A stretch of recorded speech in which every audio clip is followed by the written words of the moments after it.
on how it's made. Airboats.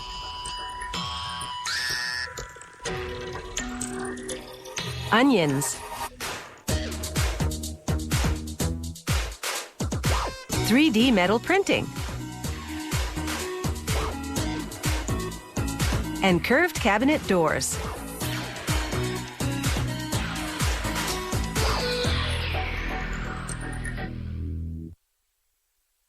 An airboat is a flat-bottomed vessel with a huge propeller at the back. All the boat's mechanics are above the waterline, and just a bit of the hull rests below. This makes the airboat the preferred mode of transport through shallow water, particularly marshes and swamps.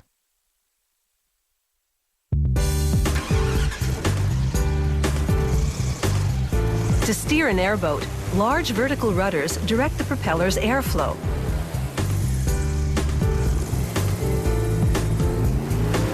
At full speed, an airboat can hit 100 kilometers per hour. The boat's hull is made of aluminum that's about 5 millimeters thick. Workers stiffen the hull's bottom plate with aluminum T-bars positioned 18 centimeters apart. After they clamp the T-bars, a jig descends to hold everything steady as workers weld on the strips. Next, they weld on aluminum sheets to form the sides of the hull. At the front, they push the bottom upward before welding, giving the boat a curved bow.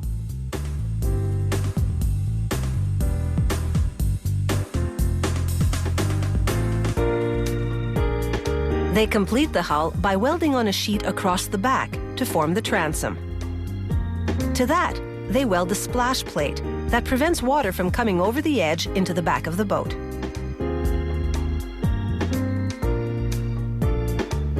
Next, they weld various parts to the front of the boat to reinforce it structurally and to create a covered storage area. Once that's done, they screw a thick sheet of high-resistance polymer to the bottom of the hull. Should the boat scrape against a rock, this layer will shield the hull from damage.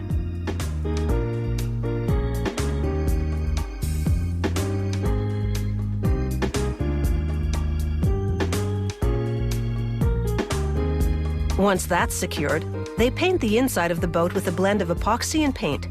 This forms a layer of what they call webbing.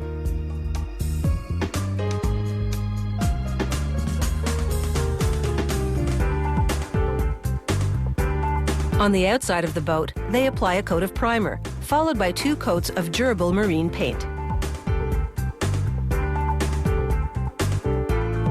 Meanwhile, others have constructed and painted the boat's above-water structure out of steel or aluminum tubes. The rigging, as this structure is called, supports the mechanics, 2 fiberglass seats, and the instrument panel.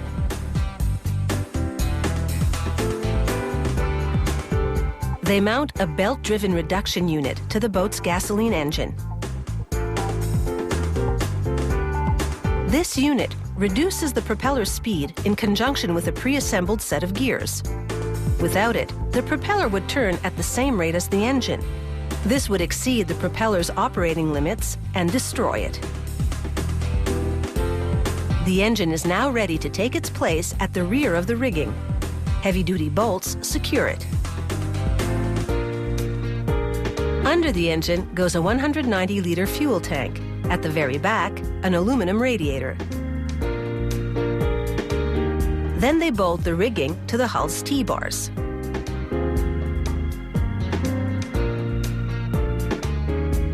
Next comes a floor panel and a 3-passenger bench seat with a storage compartment underneath.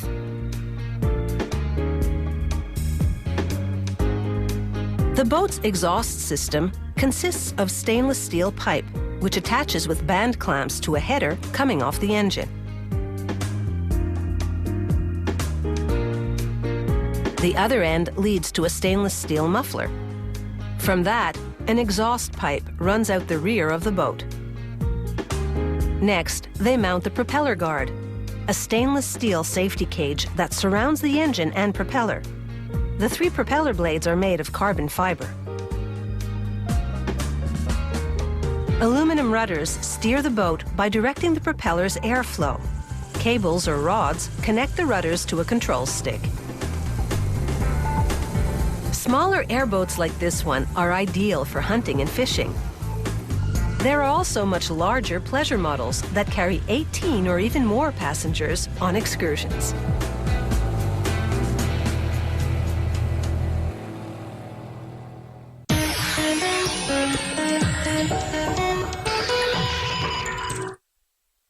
Historians believe consumption of this common vegetable dates back to prehistoric times, when it grew in the wild. Man eventually learned to cultivate onions, and this strong-tasting plant bulb became a food staple of many ancient civilizations throughout the world.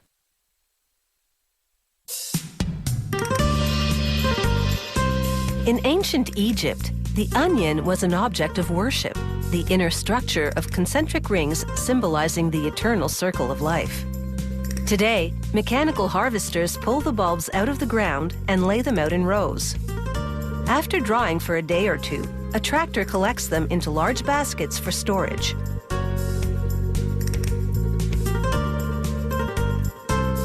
To prevent spoilage, the onions are stored at between 1 and 2 degrees Celsius. When they arrive from the field, their first stop is a cooling tunnel from which powerful fans remove the heat.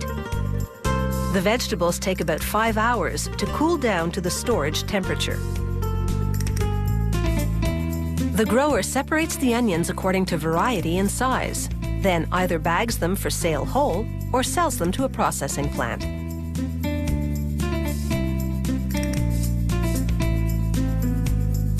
At the processing plant, workers load the onions on a conveyor that leads to the peeling and cutting stations.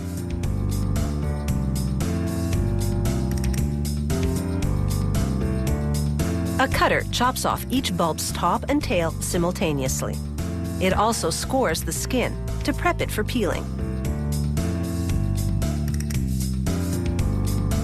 The onions then move into a custom-designed peeling machine. It uses a combination of air and water pressure to blow off the skin.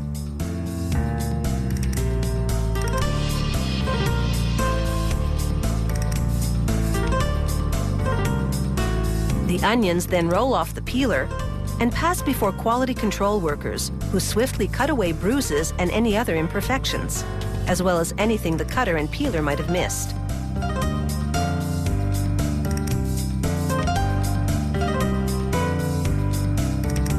The next machine rinses the onions with cold, ozonated water that kills bacteria.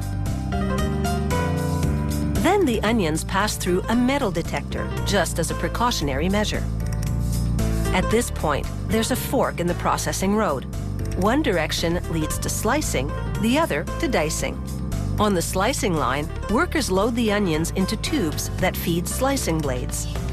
These blades are adjustable to output slices anywhere from 1.5 to 25 millimeters thick. Workers gather up the complete slices and fill 2.3 kilogram plastic trays. A conveyor moves the trays through a machine that seals them with plastic film. The film has micro-perforations designed to allow in just the right amount of oxygen to keep the onions fresh.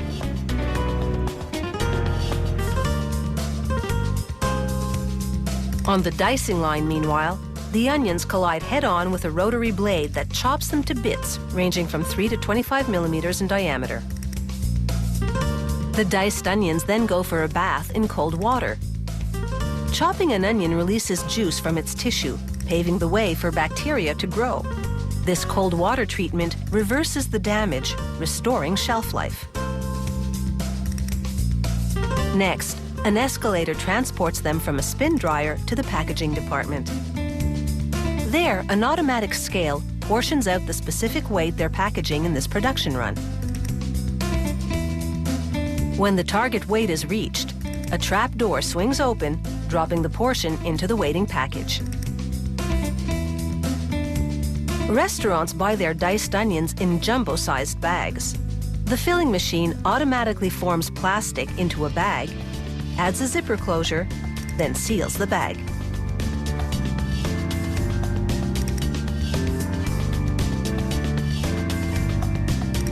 For grocery stores, the factory packages smaller quantities of both diced and sliced onions in plastic containers. Kept in the fridge, they remain fresh for at least a couple of weeks. For busy cooks, it's a convenient, no-tears time saver.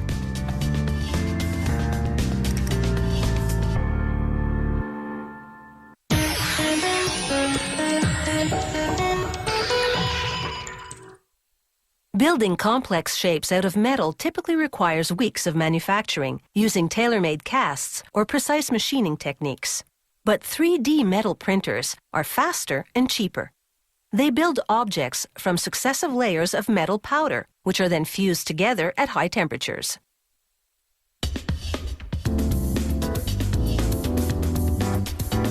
"3D metal printing makes it easy to manufacture complex metal shapes using a fully automated process. Every item starts with a computer model of the object. This is the build box in which the object will be created. A technician plugs in electric heaters and pours superfine stainless steel powder into the box. The heat will keep the metal powder from clumping. He pushes the box into the machine, then fills a feed box with more stainless steel powder, which will be needed later in the process. The machine spreads the first layer of stainless steel powder in the build box.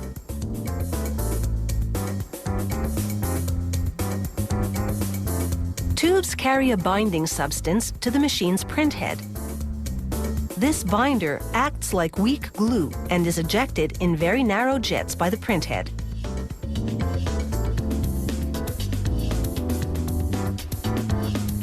As the print head moves back and forth over the stainless steel powder bed, it deposits binder at the exact locations specified by the computer.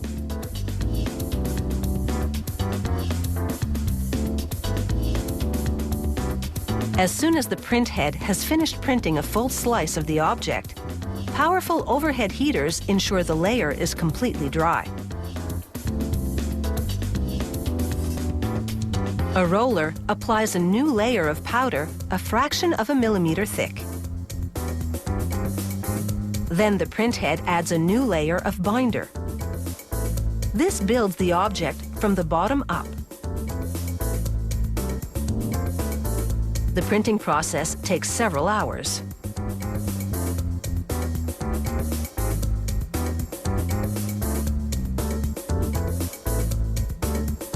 Once the layering is done, they put the build box in a curing oven, heated to 180 degrees Celsius for 24 hours. This will evaporate all the moisture and harden the binder. They vacuum out the loose powder and the piece emerges, its stainless steel particles lightly held together by the binder. They gently blow air to dislodge any excess powder. At this point, the object is very porous and contains about 40% air. It is so fragile that it could easily be crushed with bare hands.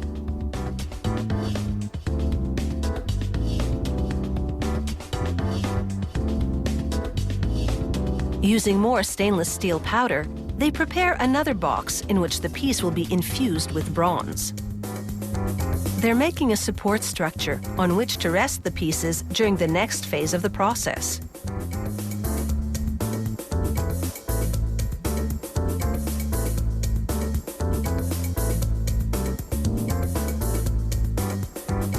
They carefully fill the box with alumina oxide grit, which will support the pieces during the infusion process.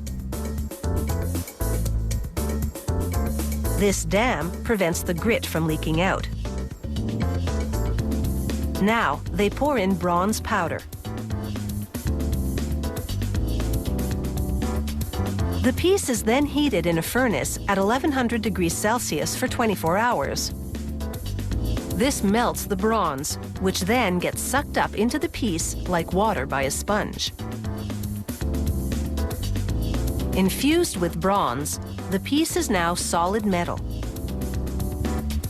They knock off the base with a hammer.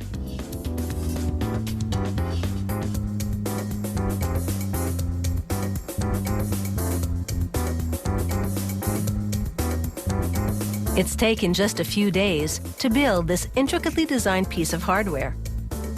It can now be polished, gold-plated, or painted to match any decor. Whether they build sophisticated door handles or fancy sculptures, 3D metal printers work faster than conventional methods at just a fraction of the cost.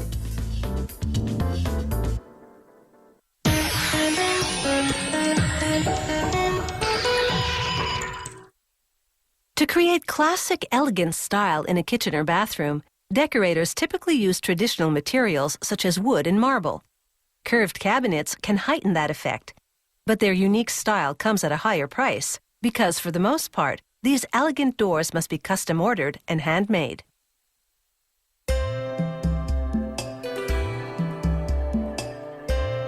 Most cabinet doors produced by this factory are custom-made. They typically start out as a sketch, which the factory transforms into a technical drawing. They then use that drawing to program the automated woodworking machines.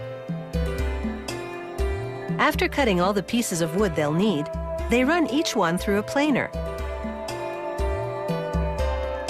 It simultaneously smooths both the top and bottom surfaces.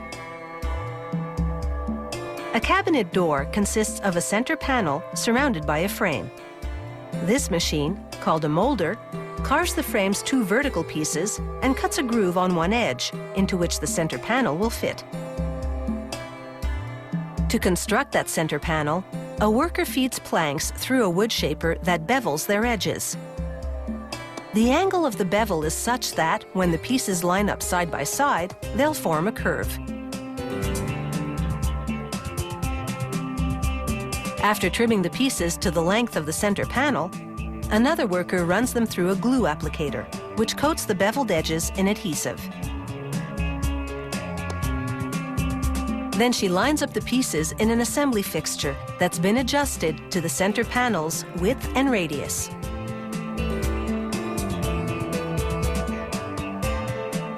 Once everything's positioned, she applies clamps, which force the pieces tightly together. The glue sets in 20 minutes.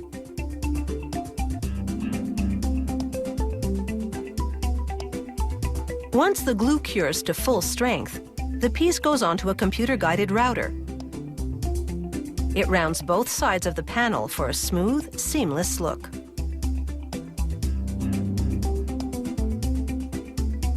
This particular door has a concave curve.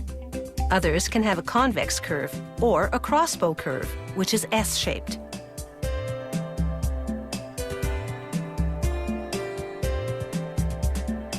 The same router now automatically switches to a different type of tool and profiles the panel's edges.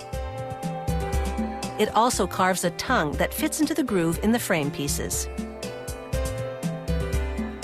The same machine can then load another tool to engrave a custom motif or monogram if the customer desires.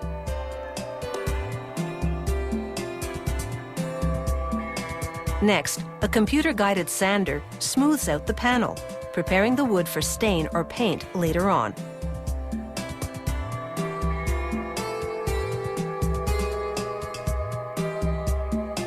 Making the frame's horizontal pieces is more complex than making the vertical ones, because the top and bottom have to curve just like the center panel. Workers coat thin slices of wood with heat-activated glue, then stack them over a curved form in a press.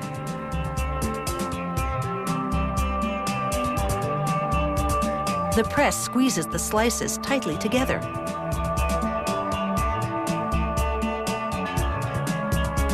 Then a high-frequency electrical current generates intense heat, triggering the adhesive. The bonded slices exit the press looking like a solid, curved piece of wood. Once the glue has set, a computer-guided router carves it to the same decorative style as the vertical pieces. It also miters the corners, so the horizontal and vertical frame pieces will fit together seamlessly. All that's left to do is glue the frame to the panel. The tongue running along the panel's perimeter fits neatly into the groove of each frame piece. Workers now clamp everything together and let the glue set for half an hour. Then the cabinet door goes off for painting or staining.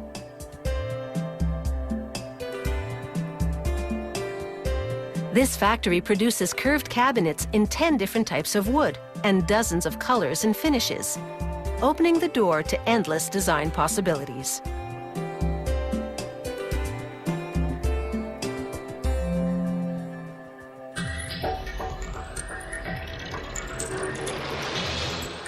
If you have any comments about the show, or if you'd like to suggest topics for future shows, drop us a line at www.howitismade.net.